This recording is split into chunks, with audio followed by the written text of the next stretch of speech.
Character नहीं है ना, अगर प्रभु आपको अच्छी जगह पे भी रखेगा ना, आप निकल आओगे। बिलीव मी और नॉट। अगर आपके पास एक अच्छा चरित्र नहीं है ना, परमेश्वर आपको कुछ दे भी देगा ना, आप खो देंगे। अंडरस्टैंड, फर्स्ट इंपॉर्टेंट नौकरी और बिजनेस और कुछ और नहीं है। First you understand you need a good. मैं शाम को प्रीचिंग करूंगा पास्टर प्रेमानी, आप आराम करिए। आप आई एम हैप्पी ब्रदर, आप करो मैं करूं, बाप का काम होना चाहिए। नहीं नहीं नहीं नहीं नहीं नहीं नहीं, मेरे द्वारा कहिए पास वाले को, ये गड़बड़ है,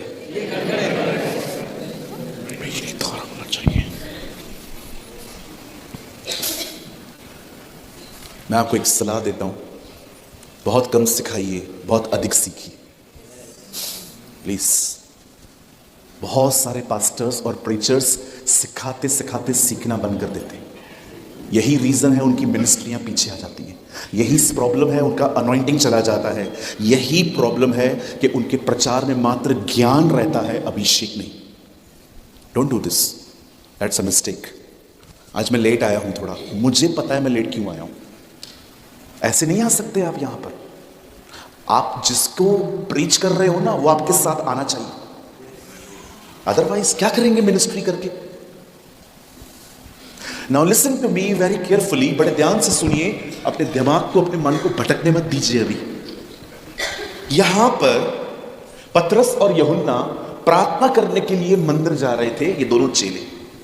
अब अगर आप देखो तो ये दोनों आपस में थोड़ा सा इनका चलता था, लेकिन अब ये दोनों एक हो गए हैं। क्यों? रीजन क्या था? ये दोनों पवित्र आत्मा से भर गए थे। पवित्र आत्मा के भरने के लोगों में एक अच्छी बात होती है, पता है क्या? कुछ बोल सकता हूं? बुरा नहीं मानेंगे ना, मैं किसको पॉइंट नहीं कर रहा हूं। उनका जगह चर्च में कहां भी फिक्स नहीं होता। नहीं समझे? ये जगह मेरी है, इधर ही बैठूंगा। डोंट वरी, मैं अपने लीडर्स को पॉइंट नहीं कर रहा हूं, तो अच्छे लोग हैं। लेकिन कुछ लोग होते हैं ना, वो उधर ही बैठेंगे जिधर उनको जरूरत थी। पीछे बैठने से ना उनको वो दिखाई नहीं देते हैं। पवित्र आत्मा से भरे हुए लोग किधर भी एडजस्ट हो जाते हैं, किधर भी एडजस्ट हो जाएंगे। वो जमीन पे भी बैठ सकते हैं, क्योंकि आत्मा जो पवित्र आत्मा से परिपूर्ण है ना, वो प्रधान नहीं होता, वो सेवक होता है। ऑलवेज रिमेंबर, जो पवित्र आत्मा से खाली होते हैं ना, वो हमेशा ऐसी जगहों पे रहेंगे जहां पर हर कोई उन्हें देखे। वो उसके लिए लड़ेंगे, वो उसके लिए झगड़ा भी करेंगे। लेकिन एक आत्मा से परिपूर्ण व्यक्ति कभी भी इस आत्मा में नहीं चलता कि मैं दिखाई दूं। वो हमेशा चाहता है यीशु दिखाई दे। Hallelujah. How many you understand?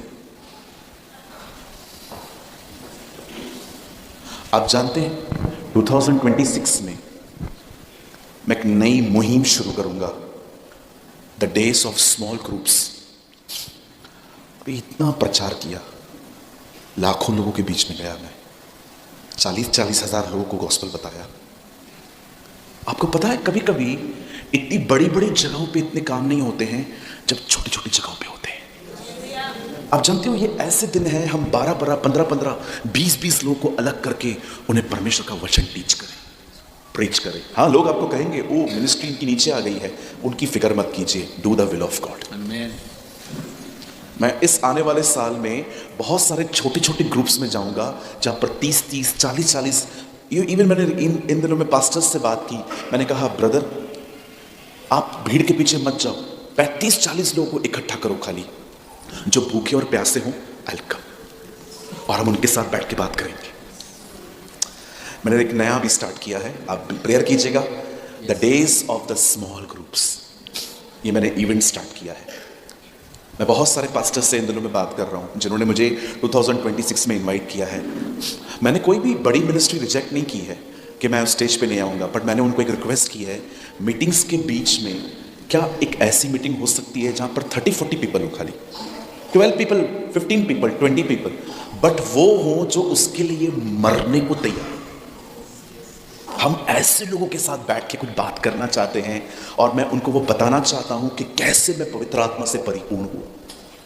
और सारे पास्टर्स ने हाँ बोला यस पास्टर, हाँ ये बात है, लेकिन ये लोग उंगलियों पे गिनने के जितने ही हैं। मैंने उनको बोला पास्टर जी कितने लोग हैं। एक पास्टर से मेरी बात हुई रिसेंटली, तो उन्होंने मुझे कहा फरवरी में आप चाहते हैं आप हमारे पास आएँ। मैंने कहा श्योरली आई विल कम। तो मैंने कहा और कितने लोग आ रहे हैं? We are expect 22,000। मैंने कहा ओके। तो मैंने कहा पास्टर क्या ऐसा हो सकता है कि 50-100 लोग अलग से हों, छोटी सी जगह हो, किसका घर ले लो भले, और ऐसे लोग हों जिनके पास पैशन हो आप में बढ़ने का? पास्टर 50-100 नहीं हो सकते, 30-40 लोग हो सकते। मैंने कहा उनको अलग करेंगे अपन, हम उनको टीच करेंगे। These are the days of the small groups. आप बिलीव करिए कभी कभी परमेश्वर बड़ी बड़ी जगहों पे नहीं, बहुत छोटे छोटी जगहों पे बड़े बड़े काम करता है। Now listen, बड़े ध्यान से सुनो। वचन कहाँ गया? अच्छा गायब हो गया, आ गया, थैंक यू। अब देखिए इन लोगों ने क्या किया। ओके मैं फिर से स्टार्ट कर रहा हूं। बाइबल कहती है एक व्यक्ति ने इनसे पैसे मांगे। नाउ लिसन टू मी, बड़े ध्यान से सुनिए। पतरस और यूहन्ना प्रार्थना करने के लिए मंदिर जा रहे थे। जैसे वो वहां पर जा रहे थे उन्हें रास्ते पे एक भिखारी मिला जो कि वो लंगड़ा था। एक्चुअली इसीलिए भिखारी था क्योंकि लंगड़ा था। अंडरस्टैंड? फिर से समझाऊं, वो लंगड़ा क्यों है? नहीं आप समझे नहीं, आपने मेरी पॉइंट को पकड़ा नहीं। चलो मैं आपको फिर से समझाता हूं, नहीं तो आप समझ नहीं पाएंगे। ये बंदा भिखारी है। फाउंडेशन क्या है? भिखारी क्यों है? क्योंकि लंगड़ा है, इसीलिए भिखारी। ये चीज पतरस और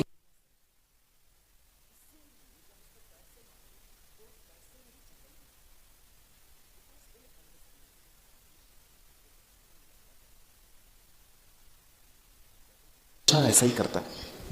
वो कॉपी कैट है। कॉपी कैट समझते हैं? कॉपी पेस्ट करके फॉरवर्ड कर देना, वो ऐसा ही है। वो हमेशा जड़ को काटने की कोशिश करता है। यूहन्ना बपतिस्मा दाता प्रचार कर रहे थे, मैं प्रभु की आवाज हूं, मैं जंगल में पुकारने वाले का शब्द हूं, मन फिराओ। और वो ये देखते थे ये क्या बोलता रहता है, आवाज हूं आवाज हूं आवाज हूं। इस आवाज को बंद कैसे करें? इसीलिए शैतान ने उसका गला कटवाया ताकि रूट ही खत्म करो। Understand? This is called the spiritual realm. कि शैतान जानता था कि इस आवाज को बंद कराने के लिए इसकी गर्दन कटवा देते हैं, आवाज ही बंद हो जाएगी। शैतान भी हमेशा रूट्स को पकड़ता है, कैसे कुछ करूं कि रूट खत्म हो जाए। अब पतरस और यूहन्ना प्रार्थना के लिए मंदिर जा रहे थे, उन्हें लंगड़ा मिला, उसने उनसे भीख मांगी और पतरस और यूहन्ना ने एक बात कहा, पैसा नहीं है भाई, पैसा नहीं है। 2 अध्याय में लिखा है लोगों ने संपत्ति बेच बेच के उसके पांवों पे रख दी, लेकिन बंदा कहता है पैसा नहीं है। किधर गया? पूछो बाजू को, किधर गया पैसा?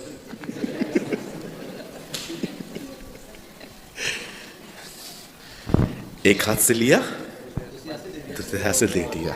लेकिन आज के प्रचारक के हाथ में थोड़ा गम चिपका हुआ है, तो जो उसके हाथ में आ जाता है थोड़ा उधर भी चिपक जाता है। लेकिन वो ऐसा नहीं था। पतरस और यूहन्ना पैसों के लिए सेवा नहीं करते थे। पतरस और यूहन्ना को जब लिफाफा मिलता था उधर ही खोल के नहीं देखते थे। How many understand? वो घर जाके खोलते थे। कभी कभी प्रचारक उधर ही लिफाफा खोल के देखता है, अरे क्या दिया है ये। Don't do this. सेवा सेवा होती है, जो ऊपर मिलता है वो बोनस है। आपको कुछ भी मिलता है डोंट फाइट। आप नेक्स्ट टाइम जाओ नहीं जाओ वो आपकी मर्जी है, लेकिन जो मिलता है प्रभु को धन्यवाद दो। कितने लोग मेरी बात समझ रहे हैं? कहिए पास वाले को, सेवा पैसों के लिए नहीं होती। ये साइन है उन लोगों का जो उनको प्रभु बुलाते हैं। When God calls you, wait. When God calls you, He provide you. जब परमेश्वर किसी को बुलाता है उसे कलीसिया पे कभी जोर नहीं देना पड़ता कि मुझे दो दो दो दो दो दो दो दो। जिसको परमेश्वर बुलाता है उसे परमेश्वर खिलाता है। आमीन। आप जानते हैं पतरस और यूहन्ना ने क्या किया? उसने उसकी टांगों को चंगा कर दिया। नाउ अंडरस्टैंड वन थिंग, इसे कहते हैं एक धोखा खाया हुआ व्यक्ति। उसको यह ही नहीं पता है कि एक्चुअली उसको चाहिए क्या। वो मांग पैसा रहा है लेकिन एक्चुअली उसको चंगाई की जरूरत है। पतरस और यूहन्ना जानते थे इसको पैसा देंगे, पैसा खत्म हो जाएगा, कल फिर से मांगेगा, कुछ ऐसा कर देते हैं ताकि इसकी मांगने की आदत ही खत्म हो जाए। इसीलिए उसने उनकी टांगों को ठीक किया, न कि उसकी भीख मांगने की आदत को, क्योंकि उसको पता था आज पैसा देंगे, कल खत्म होगा, फिर से मांगेगा, लेकिन पांव ठीक हो गए तो खड़ा होकर खुद कमाएगा। आप जानते हैं कुछ लोगों की बात समझ नहीं पाते हैं कि उनको मांगना क्या, वो कुछ भी मांगते रहते हैं, वो क्या भी मांगते रहते हैं। आप जानते हैं गवर्नमेंट जॉब मांगना परमेश्वर से कोई पाप नहीं है। अगर आप एक बहन हैं और आप वेट कर रहे हैं कि प्रभु मुझे लड़का देगा, मैं चॉइस नहीं करूंगी, अमेजिंग, ये बहुत अच्छी बात है।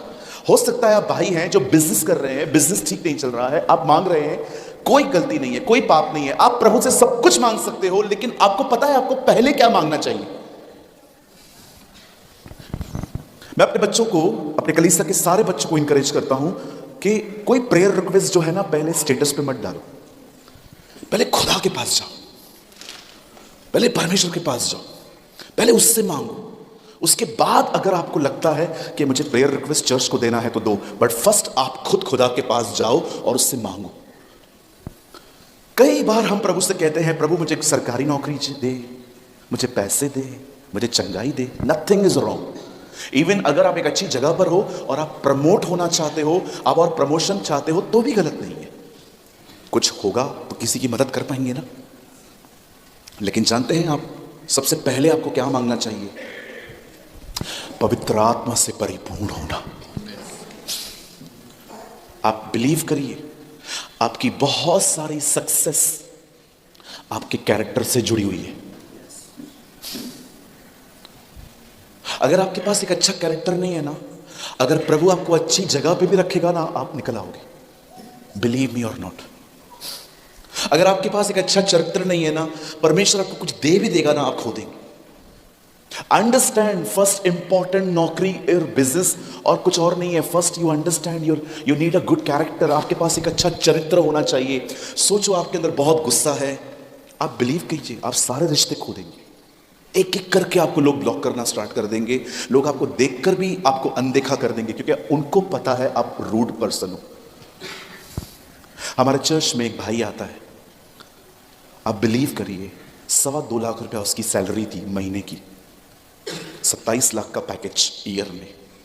4 साल अगर काम करे, उसके पास 1 करोड़ रुपया अपना होता। 1 करोड़ रुपया बैंक में रखकर वो पूरी जिंदगी वहां से खा सकता था। बट आपको पता है हुआ क्या? एक दिन लेट पहुंचा, मैनेजर ने उसको कहा this is not the way, ये सही समय, ये तरीका नहीं है। उसने उससे रूडली बात की। वहां से उन दोनों का आपस में बहुत नेगेटिविटी स्टार्ट हुआ और अब उसे जॉब छोड़नी पड़ी। वो आज लड़के ने चरित्र के कारण आई हुई बरकत गवा दी। आप बहुत सारे लोगों को देखो, वो मेहनत करते हैं बाहरी चीजों पे, जबकि उनको मेहनत करनी चाहिए अपने कैरेक्टर के ऊपर।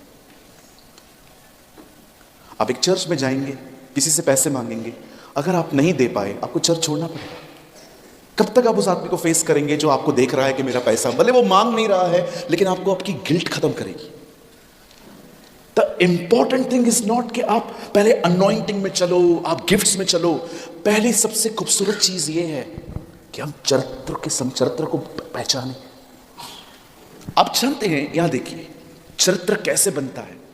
How can you reflect the Christ? आप यीशु मसीह को कैसे रिवील कर सकते हैं? ये तभी होता है जब आप आत्मा से परिपूर्ण होते हैं, क्योंकि पवित्र आत्मा से परिपूर्ण होने का मतलब है परमेश्वर के नेचर से परिपूर्ण हो जाना। हालेलुया। आज आपको पता है, प्लीज बुरा मत मानिए जो मैं कह रहा हूं, आपको पता है आज चर्चेस के अंदर भले ही कलीसिया भरी हुई है, बट कितने लोग हैं जो मीटिंग के बाद आपस में एक दूसरे से बात करते?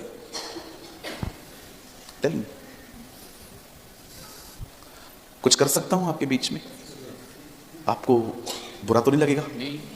आप देखो कुछ लोग होते हैं ना, चर्च तक रुकते भी नहीं है, वो वेट करते हैं जैसे ही पास्टर कहेगा पिता का प्रेम, प्रभु यीशु मसीह का अनुग्रह और पवित्र आत्मा की सहभागिता, भाग लास्ट तक रुकते भी नहीं है कि किसी से बात करें। क्यों नहीं रुकते? जमता ही नहीं है किसी से इनका। मैं क्यों मिलूं, मैं तो लीडर हूं। सर आप करेंगे ना, आपकी कलीसिया भी करेगी। आप नहीं करते ना, इसलिए कलीसिया भी नहीं करती है। चर्च लीडर को फॉलो करती है। लीडर, लीड पर्सन, ये लीड कर रहा है। मैं अपनी बड़ाई नहीं कर रहा हूं, मैं अपनी चर्च का वो बंदा हूं जो सबसे लास्ट में निकलता है। चर्च बंद करवा के निकलता हूं मैं, एकदम अंधेरा हो जाता है ना, फिर जाके हम लोग 10-12 लोग खड़े रहते हैं, फिर मुझे लगता है चल हम सबसे मिल चुके हैं, अब हम जा सकते हैं। आपको क्या लगता है, मैं कल भी आपके लिए यहां पर खड़ा था, क्यों खड़ा था? क्या कुछ मुझे चाहिए था आपसे? बिल्कुल भी नहीं जी। मैं आशीषित व्यक्ति हूं, मैं कुछ पाने के लिए नहीं रुकता हूं यहां पर, बट मुझे अच्छा लगता है लोगों से मिलना। मुझे अच्छा लगता है क्योंकि मुझे लगता है अगर मैं मिलूंगा ना, आने वाले दिनों में आप इस लीडरशिप को समझेंगे। लीडर बनना सिर्फ प्रचार करके निकल जाना नहीं है, वो लोगों के बीच में रहना है। Don't live like a celebrity. आप देखिए कुछ कुछ मीटिंग्स होती हैं, प्रचारक के 50 फीट तक आप दूर नहीं जा सकते। आप जाके देखो 2-2 हज़ार वाले खरीद के रखे उन्होंने बॉडीगार्ड। क्या है इधर? ओ उनसे मिलना है, आप नहीं मिल सकते। तो इतना बड़ा व्यक्ति, इतना सेलिब्रिटी क्यों लेके आए हो? एक ऐसा जिसको बता सके हमको सर में दर्द है।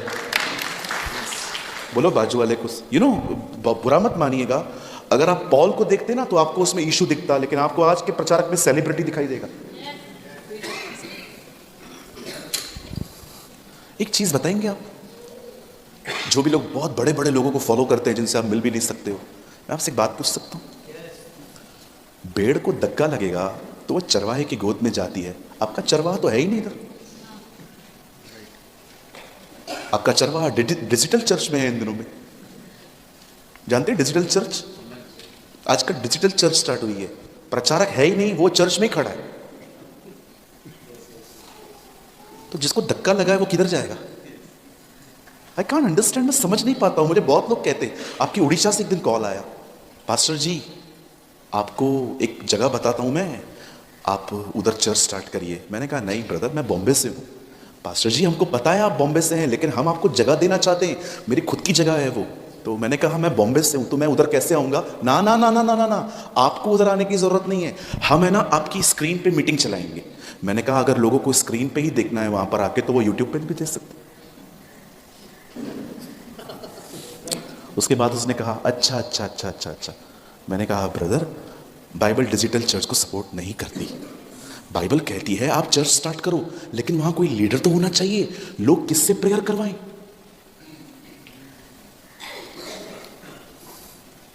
आई नो आप में से कुछ लोगों को मेरी बातें शायद समझ में ना आए, लेकिन जब आप थोड़े और होशियार बनेंगे ना, तब आपको समझ में आएगा कि एक्चुअली बातें कुछ और हैं और कुछ और दिखाया जा रहा है। एपोस्टल का मतलब क्या होता है? चर्च बना के किसी और को देना। आज एपोस्टल कहने वाला एक ब्रांच से बाहर ही नहीं आता। आप देखिए ना, एपोस्टल का मतलब क्या होता है कि आप चर्च बनाओ, किसी और को दो। मैं कोई 18 साल में कोई 15-50-60 चर्चेस नहीं स्टार्ट कर पाया। मैं इस लास्ट 18 साल में प्रभु में सिर्फ मेरी 11 ब्रांचेस हैं प्रभु के अनुग्रह से, लेकिन एक चीज मुझे बहुत संतुष्ट करती है, उन 11 ही जगहों पर कहां पर भी डिजिटल चर्च नहीं चलती, सब वहां पर लीडर्स खड़े हैं और प्रीच कर रहे हैं। I think this is, I call this amazing. आप बहुत सारे डिफरेंट जगहों पे आप देख सकते हैं, परमेश्वर ने डिफरेंट लीडर्स को रेस किया और हर कोई अपनी अपनी ब्रांच को संभाल रहा है। हालेलुया। लिसन टू मी, बड़े ध्यान से सुने। ये हो सकता है कि आपको चाहिए कुछ और आप मांग कुछ और रहे हैं। इस बंदे को देखिए, ये पैसे मांग रहा है। भाई पैसे तेरी जरूरत नहीं है, तेरी जरूरत है उठ के खड़ा हो जा। आप जानते हो हमारी जरूरत पहले क्या है? आत्मा से परिपूर्ण होना, उसके बाद गवर्नमेंट जॉब है, उसके बाद बिजनेस है, उसके बाद आपकी स्टडीज है। सबसे पहले परमेश्वर से यह जिद करके पाइए। अगर नहीं देता है ना, जिद करना सीखो। याकूब ने आशीष प्रार्थना करके नहीं, जिद करके ली थी। जब तक तू नहीं देगा मैं तुझे नहीं छोड़ूंगा, ये एटीट्यूड रखिए। प्रभु से कहिए गवर्नमेंट जॉब को बाद में देखेंगे, बिजनेस को बाद में देखेंगे, मेरी शादी को भी हम बाद में देखेंगे, पहले मुझे अपने आप से भर। यू नो बहन, जिद करना सीखो, जिद करना सीखो। बचपन में खिलौने पाने के लिए नागिन डांस की थी कभी? कम ऑन, मुझे बताइए। बचपन में कभी ऐसा हुआ कि आपने रास्ते पे कोई खिलौना देखा और आपने मां को कहा लेके दे, और आपकी मां ने कहा नहीं दूंगी, और आप जमीन पे बैठ के डूइंग अ नागिन डांस? मेरे को लेके दे मतलब लेके दे। कितने लोग हैं जो खुदा के सामने इस तरह से जिद करते हैं, मेरे को चाहिए मतलब चाहिए, जो कीमत होगी, लिसन लिसन, जो कीमत होगी आई विल पे। तू बोलेगा सुबह 4 बजे उठ के दुआ करनी है, आई एम रेडी। तू कहेगा फास्टिंग में जाना है, आई एम रेडी। खाना मेरे लिए छोड़ना चुटकियों वाला काम है, मुझे अगर वो खाना मिल जाएगा मैं ये खाने को छोड़ने के लिए तैयार हूं। यू नो, परमेश्वर कई बार आपको क्यों नहीं देता? क्योंकि वो जानता है जो आप मांगते हो ना उस पर आप सीरियस भी नहीं हो। वो आप इसीलिए मांग रहे हो क्योंकि आपको प्रेमानी पास्टर ने कहा मांगो। ओके, मांगते हैं, प्रभु दे दे, चाहिए तो।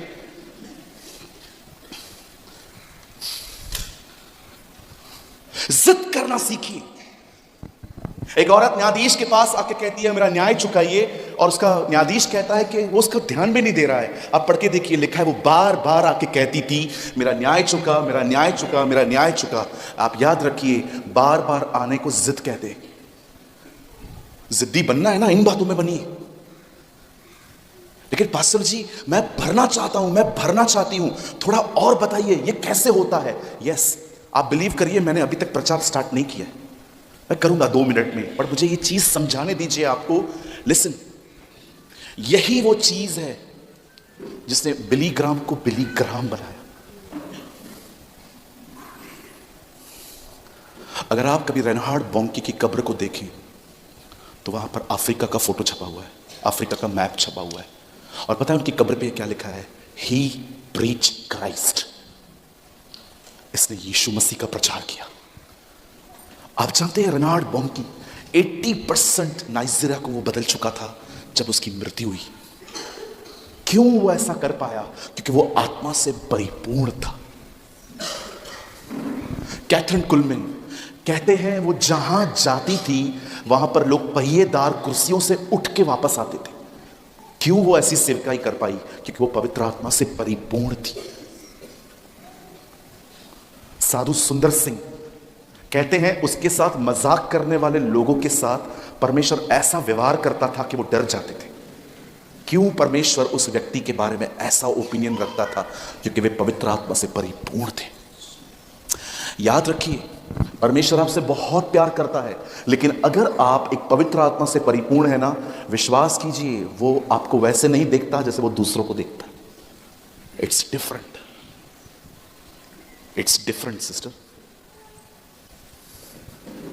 अब मैं आपको बताता हूं आप उसको कैसे आप उससे भर सकते हैं। माई प्रीचिंग स्टार्ट नाउ। लिसन, एक औरत एलीशा के पास आती है